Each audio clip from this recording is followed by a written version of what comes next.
Hi, I'm Josh, and I'm so grateful that you clicked play on this very long video, but it is an exciting one because I'm here to tell you that the bar has been raised yet again.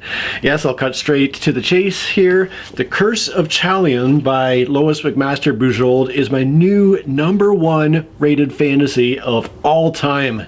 I'll be talking about this book and its sequel, Paladin of Souls. But here's the thing, 10 years ago, if you had asked me what's the best fantasy fiction out there, I would have said, oh, that's easy, it's The Hobbit and Lord of the Rings by Tolkien. And then some years later, I would read Guy Gavriel Kay's Fiona of Our Tapestry trilogy and his Sarantine Mosaic duology, and I would have to reluctantly admit that there's actually better fantasy than Tolkien out there. And then in the past couple of years, I have just been reading excellent fantasy after excellent fantasy that continues to push that bar higher. So I read Joe Abercrombie's First Law trilogy, and it became my new #1 fantasy.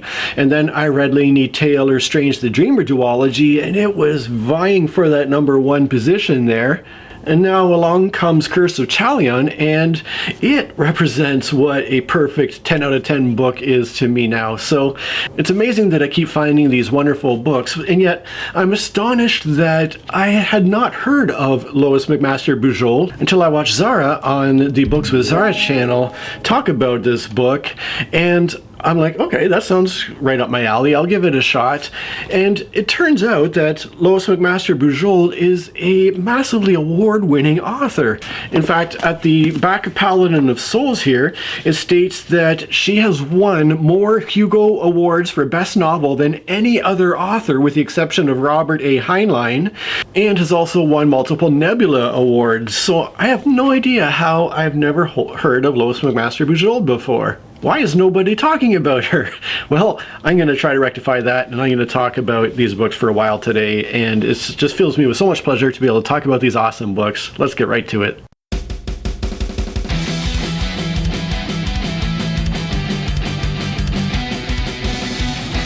Okay, super quick plot summary so that I don't spoil anything. We start off with The Curse of Chalion here with a fellow named Kazaril, and the entire book is written through Kazaril's point of view, and he is my new #1 favorite fictional character. Kazaril speaks to me on such a deep level. I don't know if it's because he reminds me of a better version of myself, but he's a guy that I really enjoy a lot. So anyways, he has been a prisoner of war for several years in this sort of medieval fantasy setting. He's been captured, taken prisoner. He has been horribly mistreated, tortured. He worked as a slave on a galley, just rowing the oar on the galley. And he's been through so much suffering, so much anguish and pain, so many near-death experiences. And as the book opens, we finally see him getting back to his homeland again after getting away from that situation. He is very much a broken man, but he is returning home in the hopes of finding some way to rebuild his life, even if it's just to act as a servant in the castle that he worked at when he was a young boy, page. And then of course he ends up getting wrapped up in these other bigger events that take place, and we get taken into the story from there. I'll get more into this later, but Kazaril, like I said, is somebody who has suffered a huge amount in the recent years leading up to the story here, and yet he is a person who has chosen to take all that and just act kindly towards others. His ongoing motivation is kindness towards others, is making peace with people and avoiding war and conflict. So there's definitely this peacemaking element to the story that I really enjoy more than the war-making fantasy type books. And yet despite that, there is this rage that's deep within him that if somebody goes out of their way to poke him enough, that will come bursting to the surface too. So these are all things that I can relate to all too well. So then we have the sequel, Paladin of Souls. The events of this book, I think, take place 3 years after the conclusion of the events of the Curse of Chalion. And this time we're following a lady named Ista. Once again, we have a single point of view character. The whole book is written from Ista's point of view. And like Kazaril, she is somebody who has suffered immensely in her life, but as a result, she is a more bitter person than Kazaril. So it's a little bit less pleasant to be in her head throughout this book than The Curse of Chalion was. And yet that bitterness leads to a lot of kind of dark humor as well. So it's this kind of push and pull of this person who is dealing with these conflicts and who is trying to work through some very spiritual things. So we have a very religious focus in this book. I'm going to talk more about the religious aspects of these books, which I find very interesting. I will say, though, that I was disappointed that Kazaril made only the smallest appearance in this book. I was really hoping to see more of him, but like I said, we do follow Ista in this book, so it's a different point of view, and I kind of had to leave him behind and move forward with the story. But Ista, at the beginning of this book, is kind of setting out on a pilgrimage. She just needs to get out and find some kind of peace within herself. But again, of course, she gets caught up in these big events that happen. There is a slightly more of a warlike bent to this book, although the military aspect is still relatively minimal. These are both very much character-driven books that happen to have really fascinating plots. But the thing that really steals the show for me with both of these books is Lois McMaster Bujold's writing. It is probably the best writing I've ever encountered in fantasy. The way the books are narrated and events are described is just so beautifully done. She has just this expansive vocabulary. I found myself periodically looking up words. Now, that's not to say that in order to be a good writer, you need to use big words that not everybody knows. That's more a comment on my own lack of knowledge than it is on Lois McMaster's, I guess, attempts to seem serious or whatever. It's just the way she writes is just so wonderfully done. Her characters are amazing, just the greatest characters, and the way the characters interact with each other is my very favorite part of all of this. The conversations they have, this humor that's woven throughout these books is just so wonderful. Humor is such a difficult thing to do. There's not a lot of authors, I think, who can really pull off humor really well, and Lois McMaster Bujold throughout these books just had me chuckling every step of the way, despite the darkness of some of the things that the characters were dealing with.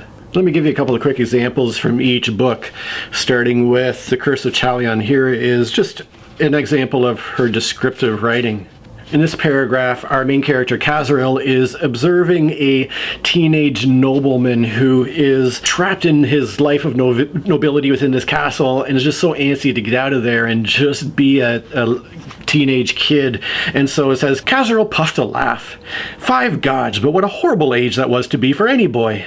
All full of impulses and energy, plagued with incomprehensible arbitrary adults with stupid ideas that did not involve skipping morning prayers to go fox hunting on a fair spring morning. He glanced up at the sky overhead, brightening to a washed cerulean as the dawn mists burned away. The quietude of the Provençar's household, balm to Kazaril's soul, was doubtless acid to poor constricted Tita's. And then an example from the other book, Paladin of Souls, we have this passage here. He stared around, squinting into the sharp-edged northern light, and added one codicil. I love this land. I would know every mile of it in the dark. She followed his eye around the horizon. The mountains had dwindled away altogether into a wide rolling country open to the bright sky. It was warm enough for olive groves, shining silver-green largesse scattered here and there across the long slopes. A few walled villages sat like light-guided toys at the edges of sight. In this peaceful day, yokes of oxen plowed far valleys. A tall wheel groaned in a watercourse, its voice softened by distance, lifting moisture to irrigate the garden plots and rows of vines embroidered upon the lower and more fertile ground. Along the heights, the gray bones of the world poked through the thinner soil, soaking in the sun like old men on a plaza beach. Like old men on a plaza beach. Speaking of that, she has some just really great similes here in both these books. A couple of quick examples again. Her smile flashed darkly like the moon on a knife blade. Or this one, which was kind of funny. Ista sat in her mother's rose arbor, twisting a fine handkerchief in her fingers. Her lady attendant sat near her, poking at a piece of embroidery with a needle as narrow as, though rather sharper than, her mind. But like I said, it's the witty conversations, the humor, and the way that the characters interacted with each other that really made reading this book such a pleasurable experience. Again, one quick example from each book here.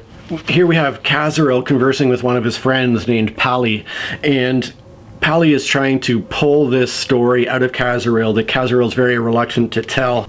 And so Kazaril starts out by saying here, if I tell you what I know and how I know it, will you give me your word to drop it? Don't pursue it, don't mention me, no dark hints, no dancing about the issue. What, as you are doing now? Said Pally dryly.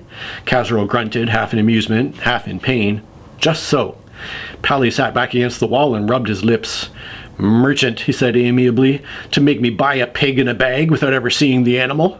Oink, murmured Kazaril. I only want to buy the squeal, you know. Damn, all right. I never knew you to lead us over wet ground unknowing, nor into ambush. I'll trust your judgment to the exact extent you trust my discretion. My word on that. A neat counter-thrust. Kazaril could not but admire it. He sighed. Very well. He sat silent for a moment after this. Welcome, dual surrender, marshalling his thoughts. Where to begin? And then again in Paladin of Souls here, we have this conversation. We have Ista talking with one of her attendants, a lady named Lady de Huwalter, and her attendant starts off by saying, Is Lord Ilvin that odd tall fellow who rode in with you? Asked Lady de Huwalter suspiciously. I must say, I did not like the very forward way he kissed your hand. No? Well, he was pressed for time.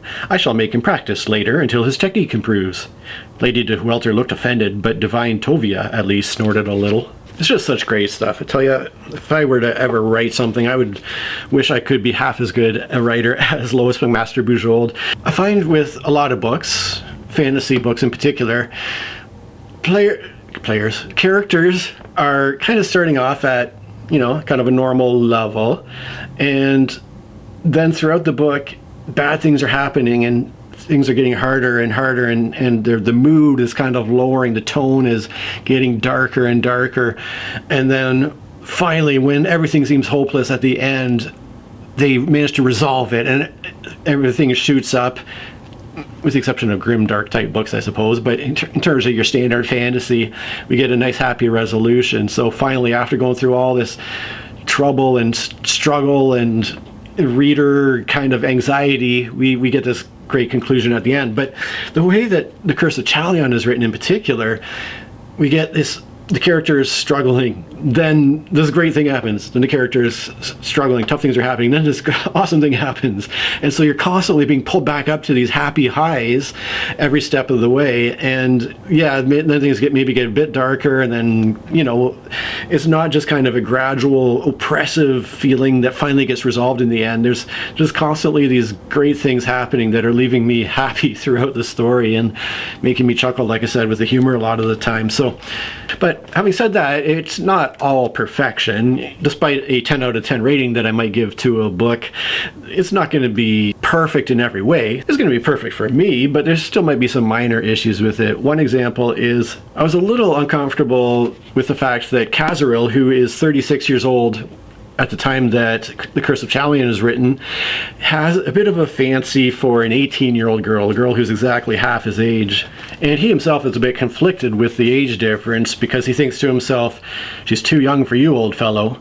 But surely he might watch her with a purely aesthetic appreciation and thank the goddesses for her gifts of youth, beauty, and verve, howsoever they were scattered, brightening the world like flowers. So definitely feels a little creepy at first, but as the story plays out, I think that kind of resolves, and I ended up feeling pretty good about the whole thing. Along similar lines, we have this kind of unfortunate description of another lady here. It says, Rowena Sarah was elegantly dressed in matching scarlet robes and sat very upright, almost prim in her seat. Now in her mid-30s, her earlier prettiness was fading and worn. In her mid-30s? My goodness, I'm pushing up towards 50 now. I must be old and ragged. And then there's the things that I always seem to come back to with these fantasy fiction books. We have a group of soldiers off in the distance, and the characters being described here can hear shouts and the ring of weapons being drawn. Again, scabbards in the Middle Ages were made of wood and leather, and they did not have this metallic ring as you drew your swords out of them. Along the same lines, we have this description of a crossbow. She heard a crossbow twang and caught her breath in fear. And it mentions a couple times this twang of crossbows rather than the sharp crack of the wood being released by the rope.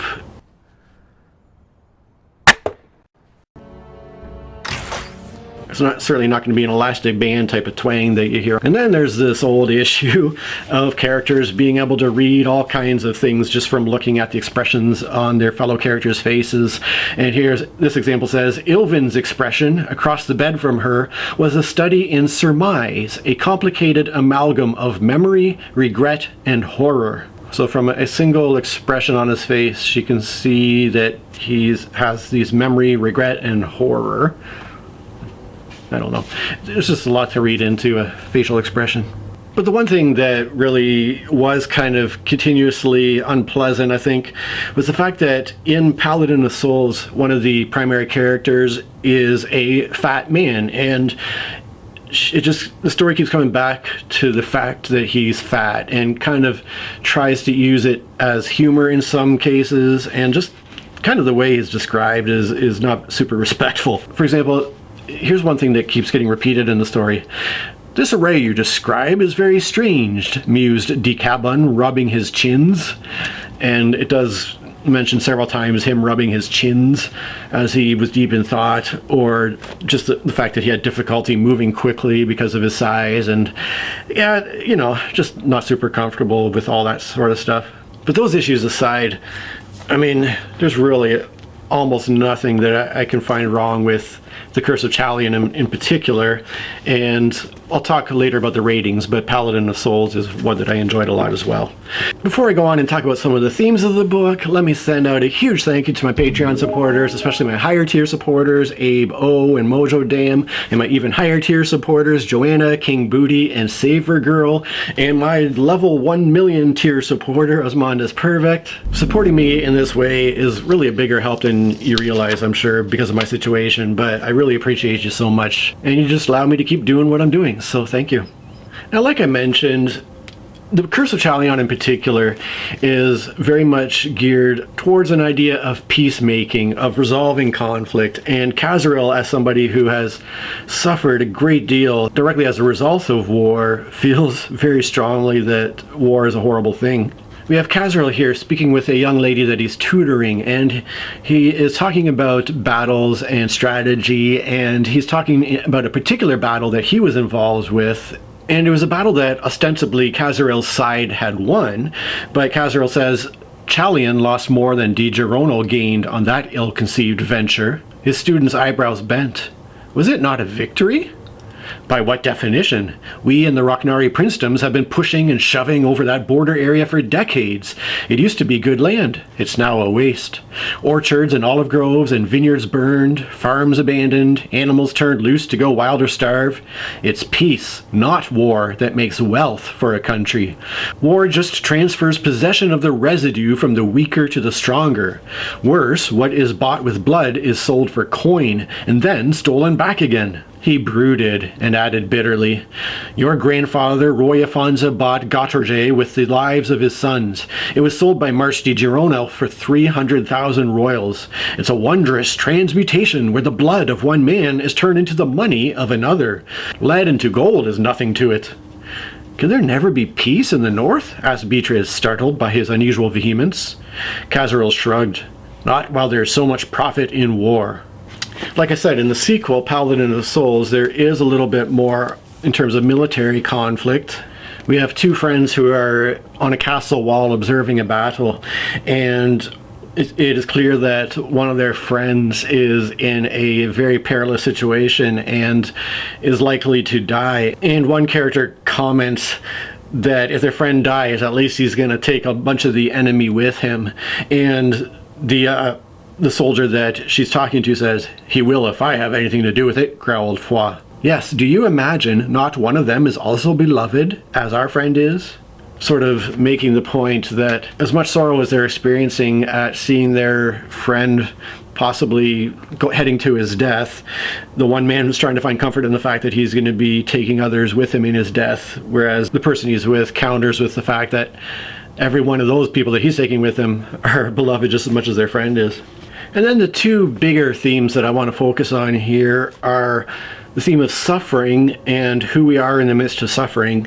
And then the way that religion is presented in these books is very interesting to me too. So let's start with the topic of suffering.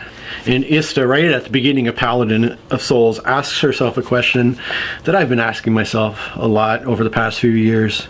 Who am I when I am not surrounded by the walls of my life, when they have all fallen into dust and rubble? Backing up then to the Curse of Chalion, we have Kazaril talking with his friend Pally again. And Kazaril is talking about his experiences as a slave in the galleys and ends up making a point that everybody's kind of equal in the face of suffering. So in the midst of the conversation, Pally interrupts Kazaril and says, "Stop that!" cried Pally, running his hands through his hair. "Stop what?" asked Kazaril in puzzlement. "Stop saying that, we slaves. You are a lord of Chalion." Kazaril's smile twisted. He said gently, "We lords at our oars then? We sweating, pissing, swearing, grunting gentlemen? I think not, Pally. On the galleys we were not lords or men.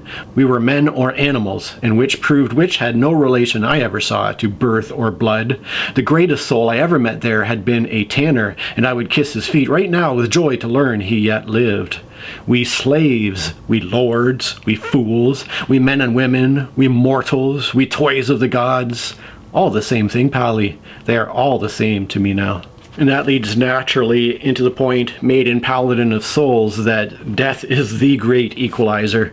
Once again, we have a character who's watching a battle, and this character can see the souls of the dead soldiers leaving their bodies as they are killed. Another spurt of soul fire, without a demon this time, seared past her eye.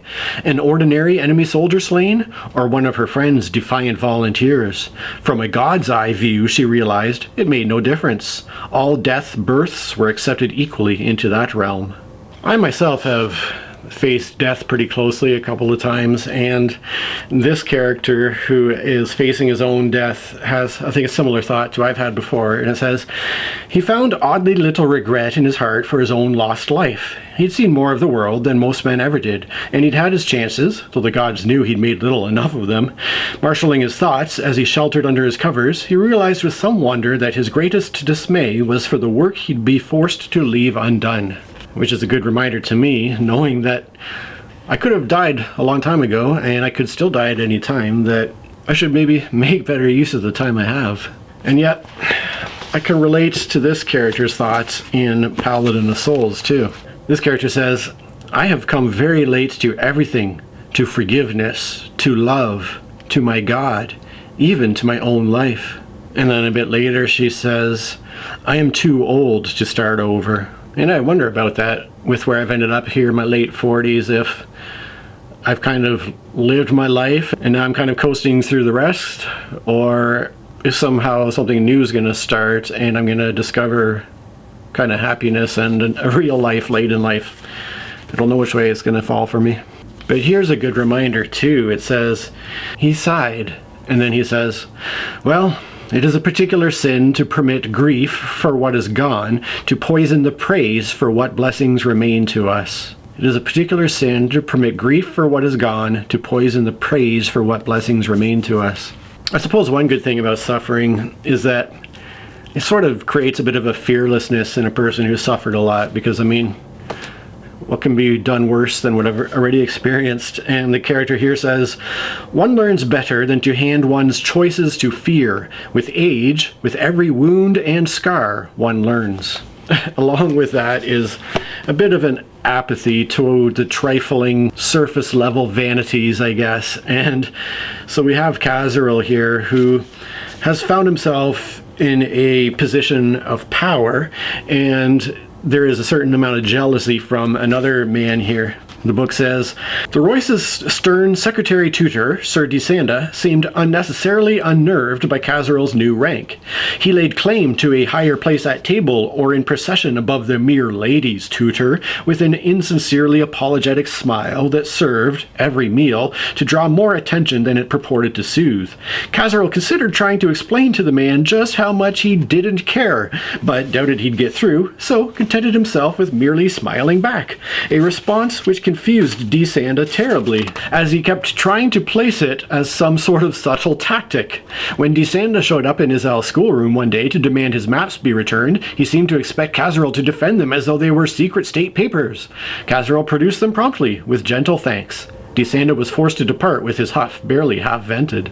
So again, if you go through enough suffering, you do learn to a certain extent what's meaningful and what isn't, I think. And I think it is true that the people who have the least are often the most generous sorts of people. So we have a group of people here who took shelter in a village that had just been raided by the enemy and completely destroyed. And one character is describing this and says, "So we took their charity for the night. Never ceases to amaze me when people with so little share their bit with strangers. 5 gods rain blessings upon them, for they just had their allotment of bad luck for a year at least." You do see that if you spend time with homeless people or people who have very little, how absolutely generous they are with what little they have. But on the topic of suffering, this is the quote I'll close with, because this is my favorite quote in the entire 2 books, I think. In this scene, Kazaril has actually met up with one of his fellow slaves at the oars when they were both captives by the enemy. They were both serving as oarsmen on this galley and being absolutely horribly abused and treated as worthless slaves. And in reminiscing about these events, the man can't get his head around the fact that Kazaril had treated him so nicely. And the man says to Kazaril, "You were kind." Kazaril shrugged. "Why not? What could it cost me, after all?" The man shook his head. "Any man can be kind when he is comfortable. I'd always thought kindness a trivial virtue, therefore. But when we were hungry, thirsty, sick, frightened, with our deaths shouting at us, in the heart of horror, you were still as unfailingly courteous as a gentleman at his ease before his own hearth. Events may be horrible or inescapable. Men have always a choice. If not whether, then how they may endure." "Yes, but I hadn't known that before I saw it. That was when I began to believe it was possible to survive. And I don't mean just my body." Kazaril smiled wryly. "I was taken for half-cracked by then, you know." And I really like that, because often going through really horrible trauma can be seen as an excuse to treat others badly or to lash out against others. And this is such a great point. We don't necessarily have a choice about what we have to endure, but we do have a choice to a certain extent how we can endure it in terms of the kindness that we give to others and the people that are around us. I love that. So the final fig. So the final big thing here is an examination of the religion of these books, which, if you have watched my previous videos, you know that I have a very complicated history with religion and spirituality. And for the most part, I'm pretty happy to do without religion in the books that I read. And what's interesting, at least with a lot of the fantasy I read, is that they kind of model religion after real life to a certain extent, where the characters serve these gods, and perhaps they don't know for sure whether or not the gods are doing anything to help them, but they have their faith and they do their part, I suppose. And in these books, we kind of start off with a bit of a similar impression, where the characters seem to be doing the best they can with a knowledge that maybe my prayers are not heard, maybe the gods are involved with our lives, maybe not. But then, as things go on, it becomes very clear that the gods are very real. And we have 2 sort of opposing religions that are very comparable to Christianity and Islam. We have the 5 gods that are worshipped by the nation that Kazaril is a part of, and then opposing them are the enemy who worship 4 gods. Basically, 4 of the 5 gods overlap with each other, but the 5th god is the bastard god who is worshipped by Kazaril and his people, but is seen as blasphemy by the opposing factions to worship that 5th god. So just like there's kind of a certain amount of overlap with the Abrahamic religions, with Christianity and Islam, but some big differences and definitely a lot of butting of heads, we see a similar situation in these books. But like I said, There is no doubt anymore as we get into the books that the gods are real and the gods are acting in certain ways. And while it does play a very important role in the plot of The Curse of Chalion, it really is pulled to the forefront in Paladin of Souls, where we have Ista as a character who has spoken directly face to face with the gods, who knows the gods exist and yet hates them and resists them every step of the way.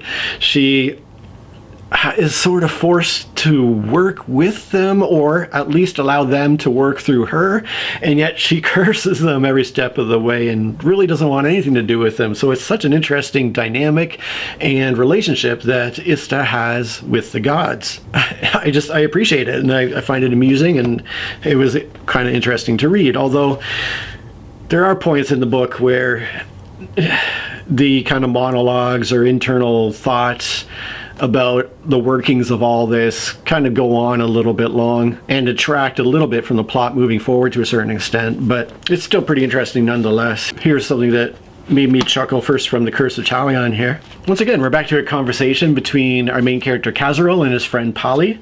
This time they're having more of a kind of spiritual or religious discussion, and Pali says, "And since when did you believe in prophetic dreams? I thought you always claimed it was nonsense, people fooling themselves or pretending to an importance they could otherwise never claim.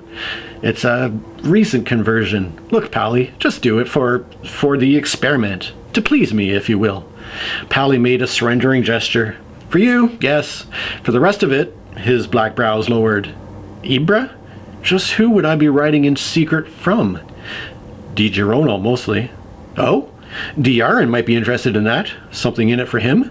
"Not in any direct way, I don't think," Kazaril added reluctantly. "And likewise secret from Orico." Pali sat back, his head tilting, his voice lowered.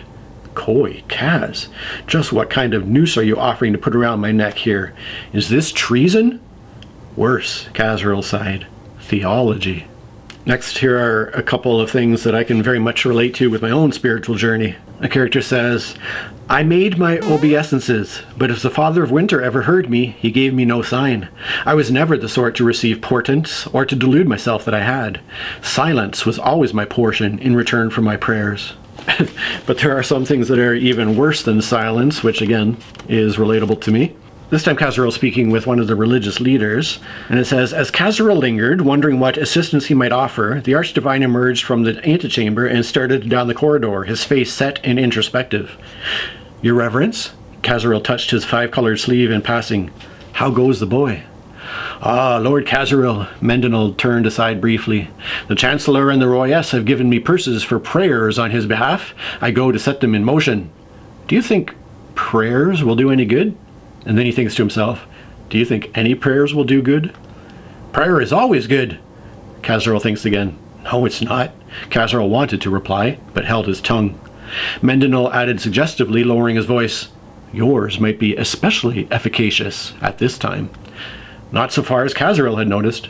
"Your Reverence, I do not hate any man in this world enough to inflict the results of my prayers upon him."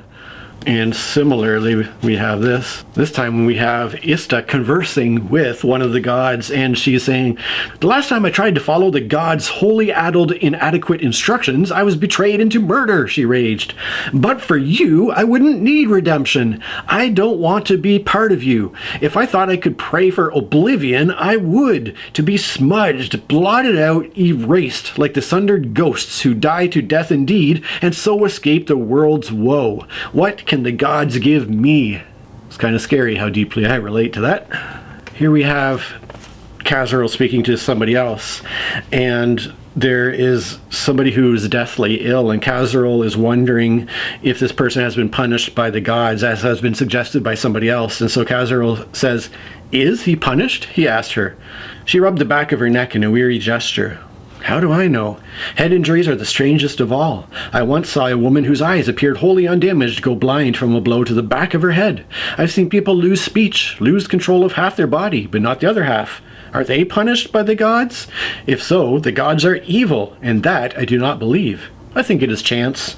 And then Kazaril thinks to himself, "I think the gods load the dice." But we'll move on into some more positive territory here with some ideas that I think are cool ideas, whether there are gods or not. And if there's a good chance there are, this is perhaps a good way to go about things. Starting with this concept that one of the spiritual advisors puts forward, and they're talking about the bastard god here. And this spiritual leader says about the gods, they are discerning patrons, but not, I think, impossible to please. The bastard said to me from his own lips, Decabon's breath drew in, that the gods did not desire flawless souls, but great ones. I think that very darkness is where the greatness grows from, as flowers from the soil. I am not sure, in fact, if greatness can bloom without it. Which moves naturally to this next one. Once again, we have Khazaril speaking with another spiritual leader. Umagat, if I must ask of every action, not only if it is wise or good, but also if it's the one I'm supposed to choose, I shall go mad. Madder! I'll end up curled in a corner, not doing anything at all, except maybe mumbling and weeping. Umagat chuckled cruelly, Khazaril thought, but then shook his head. You cannot outguess the gods. Hold to virtue, if you can identify it, and trust that the duty set before you is the duty desired of you, and that the talents given to you are the talents you should place in the gods' service. Believe that the gods ask for nothing back that they have not first lent to you, not even your life. Sort of the idea that the best way to serve the gods is by using your God-given talents. I also like this very practical approach to prayer. The character thinks to himself, prayer, he suspected, as he hoisted himself up and turned for the door, was putting one foot in front of the other, moving forward despite it all. And then to finish it up here, there's this kind of funny concept where by the end of the book, Khazaril realizes that the only way he can really truly express his experiences of communing with the gods is through poetry, and even that seems to be wholly inadequate. And that's really an interesting point, because that's kind of the point I got to in terms of expressing my own experiences with suffering. Quite a while back, I posted a video of a poem I wrote after I nearly died from my Crohn's disease, and at the time I just couldn't find any way to express what I had gone through, and finally I just sat down and tried to express it through poetry and kind of purge it in that manner, and that I think was somewhat helpful and the best I could do to express that. So here we have Khazaril, who again is trying to express his experiences, and he says, oh, it's nothing, I fear. I was trying, but it wasn't. Khazaril's hands waved helplessly and came back to touch his brow. It wasn't what I saw, he added in explanation. I thought in poetry the words might bear more freight, exist on both sides of the wall between the worlds, as people do. So far I'm just creating waste paper fit only for lighting a fire. And then, right towards the end of Paladin and Souls, Ista references Khazaril's attempt of poetry here, where talking about her friend Foi, it says, Foi was not, Ista thought, an inarticulate man, but she began to see why Lord de Khazaril said only poetry could come to grips with the gods. So that's all interesting stuff, but what do I rate the books? I mean, I've already kind of spoiled the answer for The Curse of Chalion here. This book is an easy 10 out of 10 for me. Just absolute perfection. I can't thank Zara enough for recommending this book. And I, in turn, can recommend it to, like, literally everybody. Like, who wouldn't like this book? Maybe somebody who is only interested in relatively mindless hack and slash, sword and sorcery, heroic fantasy that isn't too deep. I don't know. I think for the most part, pretty much anybody is going to enjoy this book. Anyways, 10 out of 10 for The Curse of Chalion. Paladin of Souls. Some people I've read on Goodreads enjoyed Paladin of Souls even more than The Curse of Chalion, which I can't understand. Like I said, the primary point of view character I didn't like quite as much as I loved Khazaril, but I mean, there's pretty much nobody I like as much as Khazaril. But the book itself, it had, like I said, a couple of slow moments, a couple of just a lot of talk and not much happening, but for the most part, I mean, it's Lois McMaster Bujold. Her writing is just so perfect, and ultimately it reaches these very interesting conclusions in the end, and I rated it a good solid 8.5 out of 10. I think it's still a very highly rated book. All of this, of course, makes me want to seek out more of Lois McMaster Bujold's books, but when I go on Goodreads to see what else is out there, it gets kind of confusing because apparently these books take place in a series called The World of the Five Gods, referring to their religion. And according to Goodreads, there are 4 primary works, but 14 total works within the world of the Five Gods. These 2 books, chronologically, are the very last 2 books in the entire series. So even if I wanted to go back and read the other 2 main books, they are prequels in the story, and apparently they're just not as good. Especially the first book, I guess, is not super well regarded. So I don't think I necessarily want to go back and read more from this same series, particularly since I had such a wonderful, amazing experience with these 2 books. I don't want to go back to some sort of less regarded works and kind of spoil my experience of this story. So instead, I started to look at her sci-fi books, and there was a similar situation where her only other major works are what's called this Vorkosigan saga, which is a huge sci-fi series that she's written. So as far as I can tell, she's only written 2 kind of giant series, this World of the Five Gods in the fantasy genre and this Vorkosigan saga in the sci-fi genre, which comprises 23 total books, and according to Goodreads, 16 of those are the primary works. Now, again, when I start to look at those books, the first book in that entire series is not a very well regarded book. It's not very well rated, and the reviews seem to indicate that it might not be something that I would be much into. So I'm like, okay, so if I want to check out the series, where should I start into it? And if I don't want to start out with book 1 in the chronological order there, and it turns out the answer to that is to start with book 4, which is called The Warrior's Apprentice, because that introduces a new primary character who is then followed as the series progresses. So it's kind of like a new plot point starting in book 4 that then carries forward the rest of the story, and it's all very well rated and regarded from that point on. So I think that my next book, if I can find it, so far I haven't been able to find the book, is The Warrior's Apprentice, and then I'll see what I think about her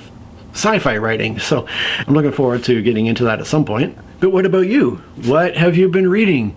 Is there anything you've been enjoying a lot lately? Is there anything that you've been looking at that you're looking forward to checking out that maybe I should have a look at? Please do let me know in the comments. A big, big thank you to everyone who's taken the time to just give me a thumb up and to subscribe to my channel.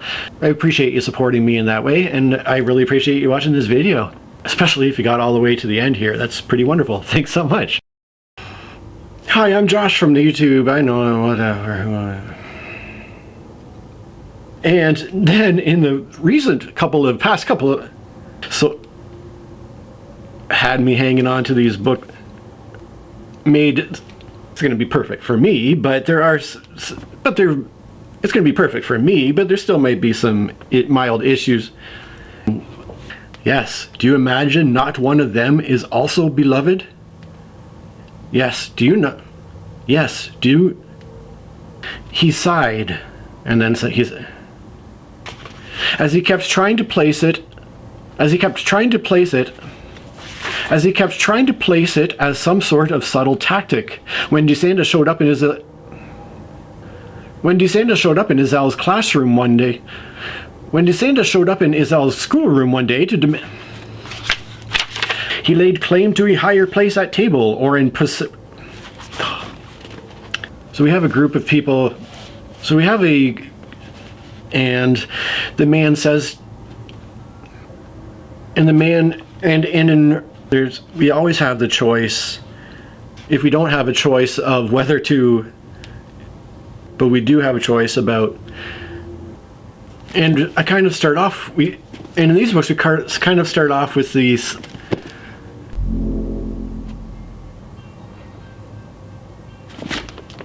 oh jeez.